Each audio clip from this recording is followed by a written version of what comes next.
Hello guys, I'm Paris the Options Guy and welcome to the Novius Trading Podcast. This is episode number 9 of the podcast and I hope you guys had a great previous week, but this week was very interesting that went by where we had a lot of things starting off with the proposal that has been made in SEBI which could kill a lot of retail traders, retail F&O traders in our market. Then we are also going to talk about how the CPI inflation came and how it can affect the rate cut expectations that the market is hoping for. And then we are also going to talk about how Trump had an assassination attempt on him and how that can affect the markets. So stay tuned till the end because this is going to be a very interesting episode. And yeah, that and without any further delay, let's just start with the episode.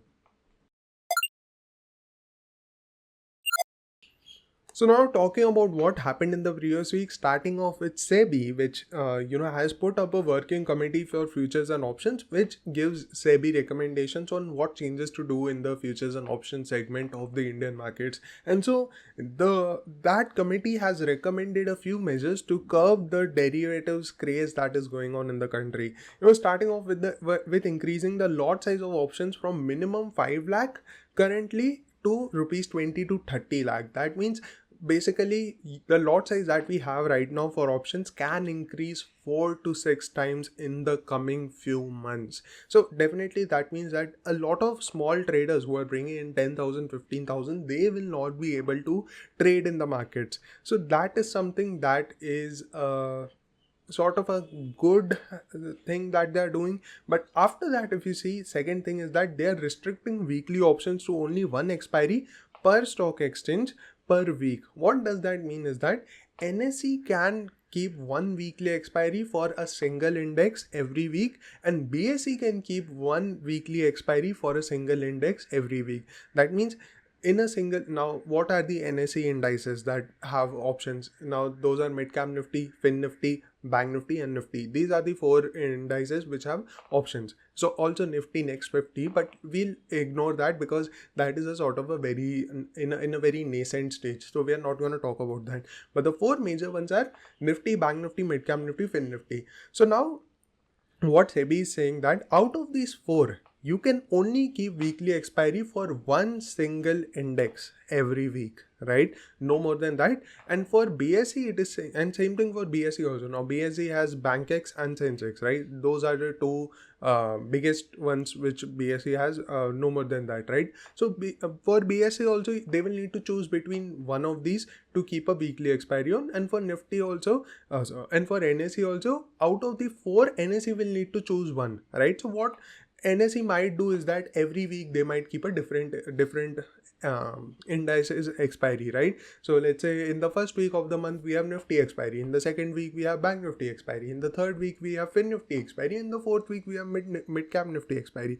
Or what they might do is that they might not bring the weekly expiry for Fin Nifty and Nifty and mid-cap Nifty and only keep a sort of an alternating expiry every week for Nifty and Bank Nifty, right? So there are many different things that can happen over here, but definitely that means that a lot of people who used to trade only weekly options, right, and sort of lose a lot of their money, they will not get a lot of chance to do so. But I think this is again not really that effective, and we are also going to talk about that. Just give me a few minutes. But yes, and the third thing was that they will reduce the number of strikes in basically in all of the contracts. Again, I don't know what will happen with reducing the number of strikes. That will only mean that people are not able to adjust their positions more effectively. And so this is just an idiotic move. If this happens, they just reduce the number of strikes and hope that people will trade less. That is just idiotic in my opinion. But all of these measures. Sure. The first measure that is that they would increase the lot size. That would definitely curb the people who have very less amount, like 10,000, 15,000. But it still does not really help a lot with the whole issue of derivatives trading being the being the craze nowadays, because a lot of people, they bring in a lot of capital also, 70,000, 80,000, 1 lakh, 2 lakh, 3 lakh, 4 lakh, and those people will not really care if the lot size goes from 15, bank nifty's lot size goes from 15 to, let's say, 45 or 75 even, right? Because if they were taking 5 lots before, now they will just buy one lot, right? That that really just doesn't help, right? And so again, second thing of restricting weekly options or to one expiry per week, so at the end of the day you will still have 2 weekly expiries, right? So people will come over there and trade. There is nothing really big about that. People will come into those weekly expiries and trade, right? Because they still have two opportunities left in the market, and that is where most of the people will come in, and there will be a lot of congestion over there also in those weekly expiries. So again, not really that effective of a thing that you can do. Sure, the first thing that as I said, that it will definitely curb a lot of people who are just bringing in 10,000, 15,000. But even those guys, if you see now, the if you see in FY22, the average loss of a person was 1.1 lakh rupees. So if a person is bringing 10,000, 15,000, do you think he will be able to make a loss of 1.1 lakh rupees? Maybe he might be able to make a loss of 1.1 lakh rupees if he again does sort of a recurring thing. He again puts in money in his account once his account goes to zero. But you have to understand that a lot of people who are making a loss in the market are bringing in a good amount of money, maybe 2-3 lakh rupees or whatever. So increasing the lot size maybe might put out a lot of people who are in a very small who are bringing in very small capital, like 10-15,000, which is unsustainable, which is going to end up into which will go to zero for sure. But again, not really that good of the measures that these guys are taking. They're still not addressing the main issue, which is the psychology of people. They're just trying to parent the sort of parent and regulate the small retailers. At the end of the day, if you put the retailers out of this place, right, if you put the retailers out of the derivatives space, they will go somewhere else to gamble their money away. The gambler will gamble, and the person who really wants to make money will make money, and the person who really wants to have the discipline will have the discipline. So you cannot expect that these rules will definitely bring out all of the gamblers from our market. These rules will definitely put out all of the people from our market, because the people will find different places to gamble their money away. People will find different places to lose their money. So I guess you can say that it might reduce the derivatives volume up to some extent, but still not a great not great measures taken by SEBI still, in my opinion. Just it does not really help a lot, and you will see that when these, let's say, even if these measures are implemented in the market, you will see the effect. Sure, in the start you will see a bit of a dip in the volumes of derivatives, but the volume will again pick up very fast, because you have to understand that not even 1% of the Indian population is trading in FNO as of now. Even then, the volumes are huge. Now, if more and more people start coming in, and they are coming in, then the volumes will not take a lot of time to recover back to their highs, right? So I don't know what SEBI is doing, rather than addressing the main issue, that is the psychology of people. Why don't you tell the people, why don't you give them a lesson before starting FNO, that this is a place where you can lose a lot of money.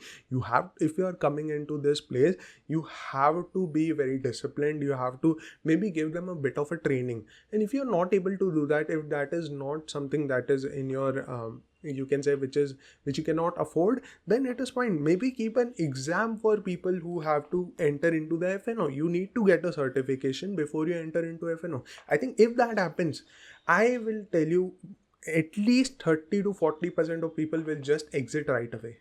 Those people are not here to take an exam or anything. They will not take the effort also to do so. people will just exit very fast if you do that. I think that is one of the things that they can do, is put a certification. If you want to trade in FNO, get this certification and then come into FNO. And that might also be the NISM 8 exam, right? If you can pass the NISM 8 exam, then you can trade in FNO, right? Then you can do so. Or so they might make another exam which might be a bit more harder, so that it comes, so that lesser and lesser people can come into the FNO space, and that is fine. But taking some sort of a proper, you can say, some sort of a proper measure. I don't know why they are taking some sort of measures like these, which will not really help. Again, as we said previously also, they will increase the tax.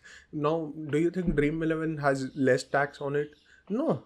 It still attracts 30% tax, Dream 11 also. And so it doesn't really matter if you put a 30% tax on FNO also, because that will still attract a lot of people into FNO, because at the end of the day, you cannot change how an option works.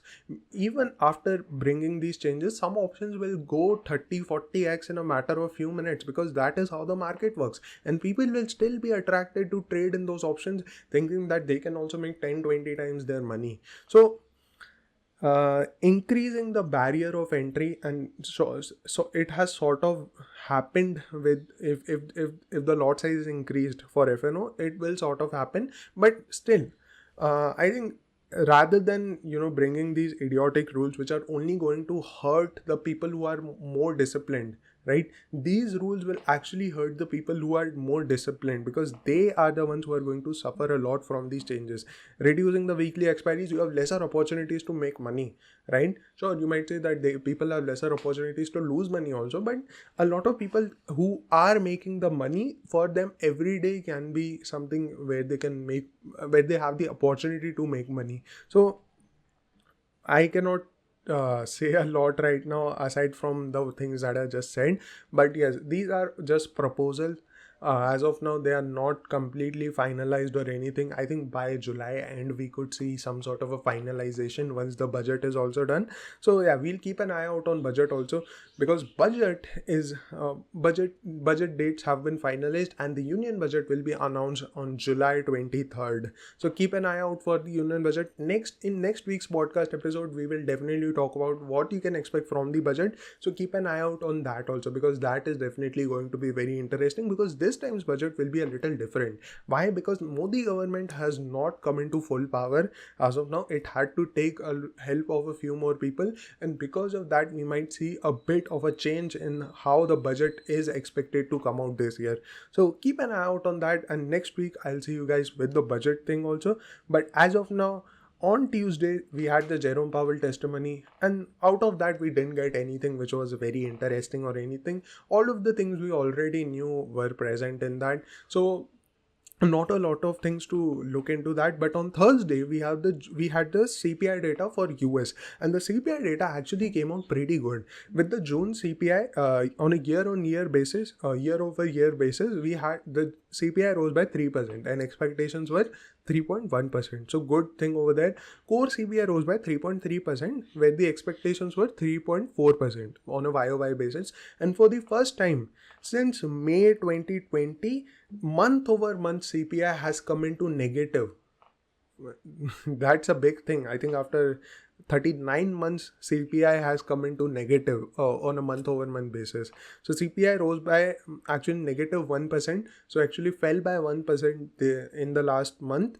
And the expectations were that it would rise by 0.1%. And with these good set of inflation numbers, we also saw that the odds of rate cut happening in September rose to more than 80%. So that means I think most probably we might see a cut in the September meeting of Fed. But this brings us to a very, very important thing which happens with the rate cuts, which has happened with the last 3 cycles of rate cuts. And I'm going to post a picture. You are going to see a picture right now on your screens, which shows you the rate cuts, the Fed funds rate, that is the interest rate, and the S&P 500, right? And if you see at the bottom, the orange line that you're seeing is the Fed funds rate, right? And if you see, as soon as the Fed funds rate starts to go down, that means the rate cuts start to happen, the market also starts to see a correction correction, and this has happened in the last 3 times whenever rate cuts have happened, right? If you see in November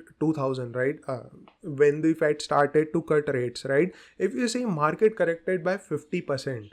And then if you see in August 2007, right, when the Fed started to cut rates, right, in 2007, the market again corrected by 56%. Right, and you could say that all of these are bubbles and all that stuff. So what are we in right now? We are still in a sort of a bubble only, where the economy is going somewhere else and the market is going somewhere else. And then in short, you could say the third one is that COVID came in, and because of that we crashed, and so you cannot count that. But in the last two, before that also, in the last two instances, whenever the Fed has started to cut rates, the markets have made a top, and because of that the markets have started to correct very heavily. So is this again a time where we might see a very big market correction in the books, maybe 40-30%? What do you guys think? Let me know in the comments, because I'm very interested to know what do you guys think, and how will the Indian equities perform, because now a lot of things have changed since, maybe 2008 or 2000, where Indian equities are now a bit more sort of, you can say, less dependent on the US markets or FII flows. So tell me, what do you guys think? How will our markets perform when US markets start to correct very heavily, right? So that is something that can happen if the Fed starts to cut rates, and because of which I'm also a bit, you can say, not scared but a bit concerned, and that's why I've also started selling my portfolio. But yes, I will not tell you the specifics on that. On Friday, we had the PPI data, right? And the PPI data came out very disastrous, but the markets did not react. I think the markets were too happy that the Fed is going to cut rates, because of which they didn't even react to the PPI data. Where the PPI on a month-over-month basis came out at 0.2% with the expectations of 0.1%. PPI on a year-over-year basis came out at 2.6% with the expectations of 2.3%. Just think about it. Just such a big increase in PPI, and that could also mean that the coming CPI data could be very bad. Keep that in mind. Sure, this time we've not had a bad CPI data, but keep this in mind that if the producer is facing higher prices, they will definitely put the burden on the end consumer, because of which the CPI will also start to rise, right? So that is the Friday, basically that is what happened on Friday. And on Saturday, a very interesting thing happened. I would not say very interesting thing, but Trump had an assassination attempt on him when he was giving a speech, and he was very close to being dead.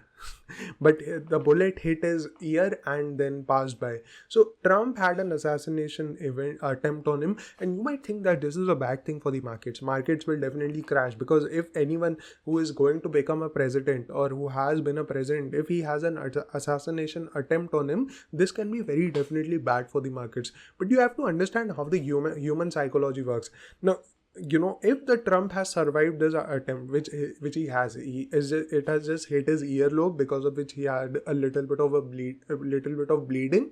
But aside from that, there was nothing really else which harmed Trump, right? Or Trump hasn't been harmed in a big way. So that means he's perfectly fine, right? So what does this mean is that Trump will get now a lot of support, because he has survived an event which could have killed him.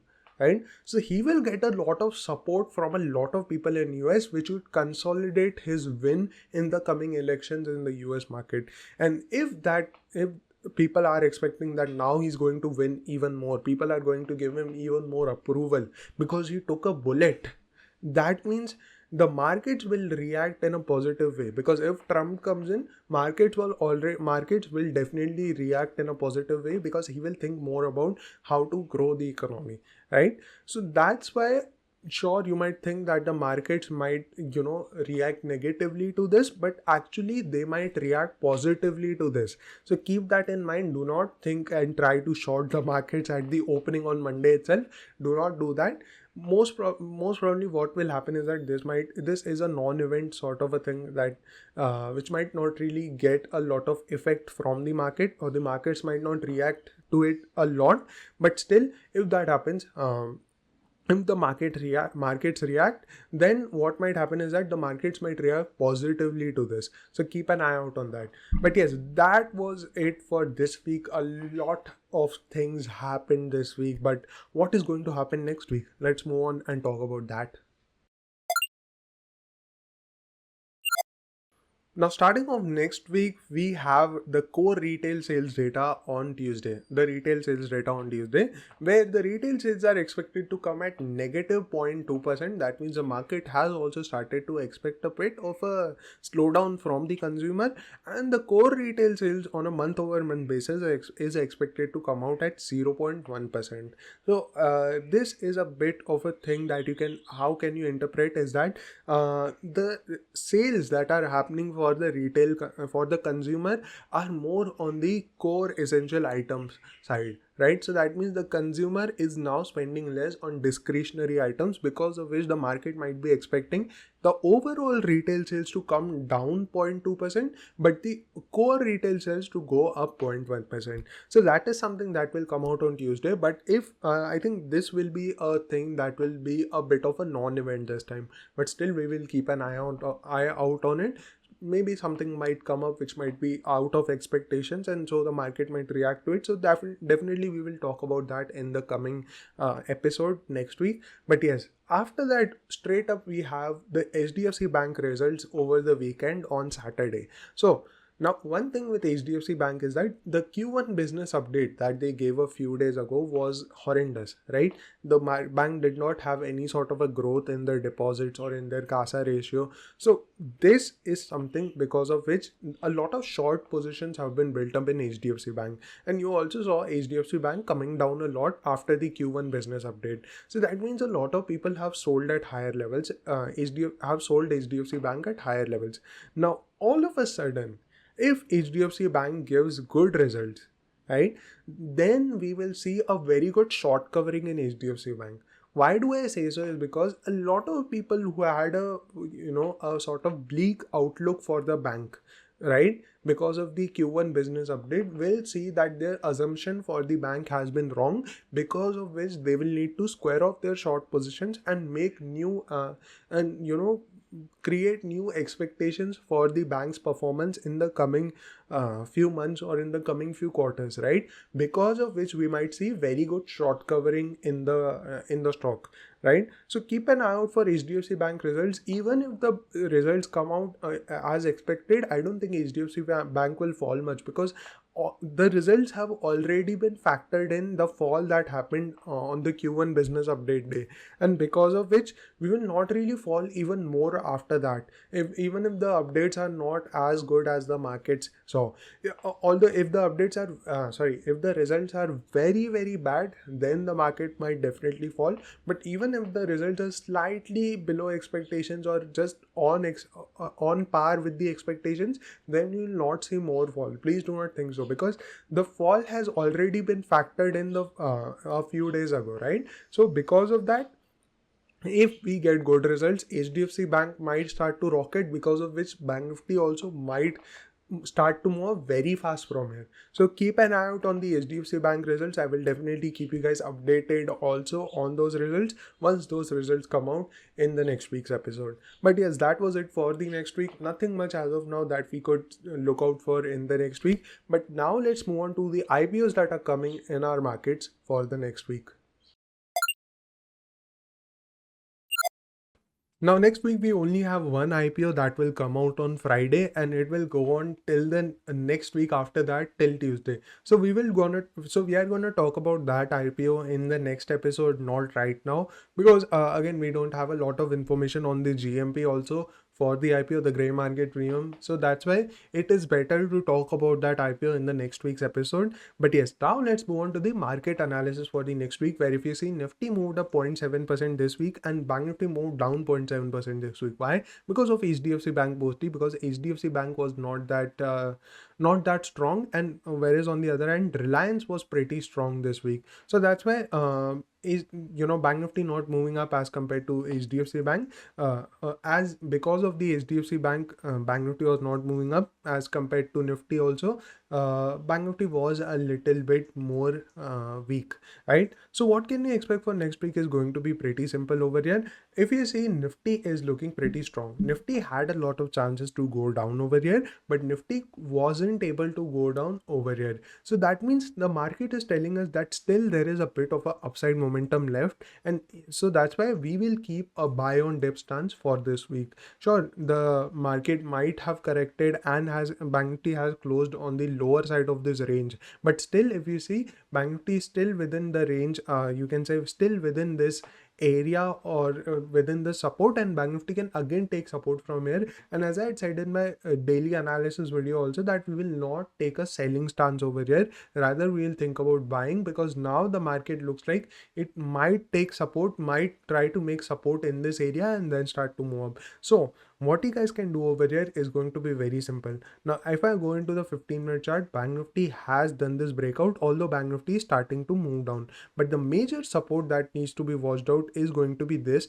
line, this zone over here. This zone is very, very important, and Bank Nifty should not close below 51,000, you can say 900, or 51,850 on any given day, because if Bank Nifty does that, then we might see a bit more correction till 51,000 levels or 51,200. But the major important zone is 52,000 to 51,000, you can say 900, right? In this area, if you get Bank Nifty, you can again think about taking a long position from here, because this is a very good area to take a long position, and Bank Nifty might again take support and start to move up.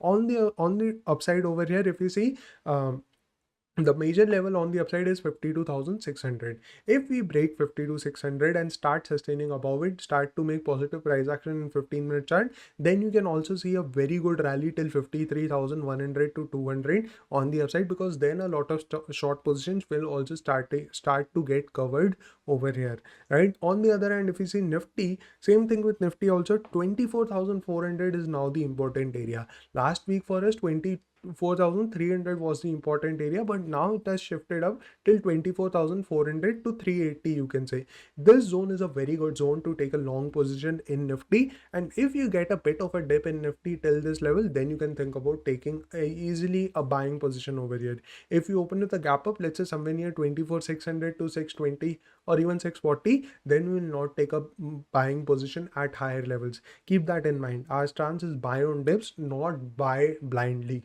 right? So yes, not at higher levels, rather we'll wait for a pullback till today's closing, till Friday's closing near 24,500, and if the market is sustaining in this area and starting to make a base, then we can think about taking a buying position as soon as we see any sort of a breakout. But at higher levels, we will not think about buying, we will think about buying at lower levels. Okay, it is fine if we miss a rally, because we've got a lot of rallies in the past. But yes, it is fine if we miss a rally, because you need to keep in mind that the week after this we have the budget, and if we have the budget, market might try to move in a bit of a, you can say, strange way, right? So that's why we will keep our quantity also less, a bit less this week, not go blindly keeping full quantity. Please keep that in mind, right? So the stance is buy on dips, and as I said, major important level 52,000 to 51,900 for Bank Nifty, that zone, and for Nifty 24,400. If we go below these zones and start sustaining firmly below these zones, then we might see again Nifty coming into this consolidation of 24,100 to 24,400 until the budget, and Bank Nifty also moving down a little bit more, maybe till 51,200 also. Why? Because HDFC Bank, again, all those banking stocks are not as strong as Nifty's counterparts, right? If you see ICICI Bank over here, if I open the daily chart, if you see, not looking that good in the daily charts. So if Bank Nifty starts to move down and breaks those levels, then maybe these stocks might also start to move down pretty fast and see some good profit booking in them. And HDFC Bank also, again, HDFC Bank is pretty much not looking bullish at all. But still, even if HDFC Bank just survives at this level and doesn't move down, then Bank Nifty might get a lot of support from other stocks which are pretty strong, like Kotak Bank over here. If you see, just consolidating near its trend line, and this is a good sign. And ICICI Bank also not very negative as of now, but still looking a bit weak in the daily charts. But yes, if HDFC Bank just sustains, then we might see again a lot of strength coming in these stocks also. And SBI also is looking pretty good for an up move, which might take it up till somewhere 880 to 900 also easily, right? So that is the market analysis for next week, and I hope you guys understood what you need to do in the next week. Now let's move on to the concept that we're going to learn today. So yeah guys, I was not able to teach you guys the concept because the file that I had recorded for the concept actually did not work out. There was some problem and the light also went off, because of which I could not teach you guys the concept. But next week I will definitely teach you guys a new concept. But yes, that was it for this week. I hope you guys like today's episode, and I hope you guys took some good takeaways from this episode, which will definitely help you in the markets next week. But yeah guys, that was it for this week, and thank you very much for watching till the end. I really appreciate it. Do let me know if there are some things that you want changed in the podcast, or that you think can be a great addition to the podcast. I will definitely make sure that those things are added in the near future. But yeah, for today, that was it from my side, and I'll see you guys in the next episode. Bye bye.